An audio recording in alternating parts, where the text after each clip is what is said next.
আমরা আসছি জামাতের পক্ষ থেকে। আমরা দাওয়াতি কাজে বের হয়েছি।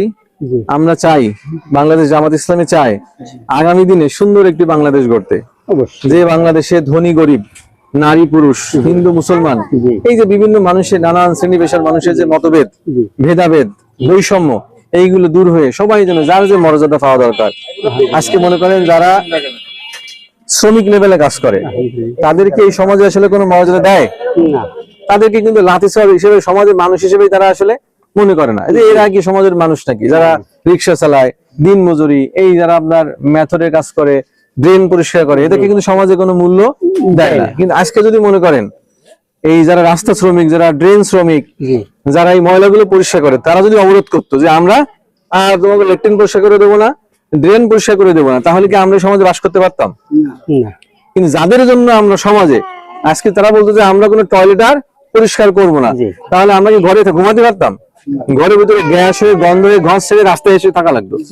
যাদের বদৌলতে, যারা এত কষ্ট করে ওই নোংরা, ওই ময়লাগুলোকে যত্ন করে পরিষ্কার করে দিচ্ছে, যাদের জন্য আমরা ঘরে ঘিরান পাই, গন্ধ থাকে না, তাদের কি কোনো মর্যাদা দেওয়া হয়? তাদেরকে আমরা মেথর বলি, মুচি বলি, তাদেরকে আমরা দূরে ঠেলে দিই।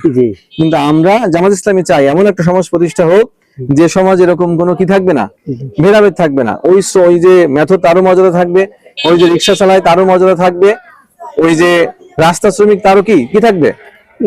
আপনারা কি এমন সমাজ চান কিনা? আমরা চাই যে বাংলাদেশটাকে আমরা কি বলি, সোনার বাংলাদেশ বলি।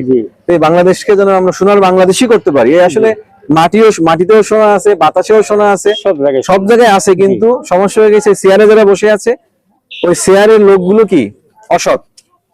ওই জায়গায় যখন সৎ লোক বসাতে পারবো, তখন কি হবে, এই সোনাটা আসলে ফলনটা পেয়ে যাবো আমরা। তো জামাত ইসলামী সেই লক্ষ্যে কাজ করে যাচ্ছে, সৎ মানুষ তৈরি করে যাচ্ছে।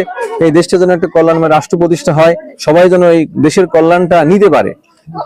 কারণ ফসল তো হলে হবে না, ঘরে নিতে হবে না, সেই ঘরে যেন নিতে পারে, সেই লক্ষ্যে কাজ করে যাচ্ছে। তো আপনাদের সকলের সেই সুন্দর একটা দেশ প্রতিষ্ঠা করার জন্য আমাদের পাশে থেকে সকলের সহযোগিতা, দোয়া আমরা প্রত্যাশা রাখি। এটা তো আমরা আশা রাখতে পারি নাকি? আচ্ছা জি, সকলকে ধন্যবাদ। আসসালামু আলাইকুম।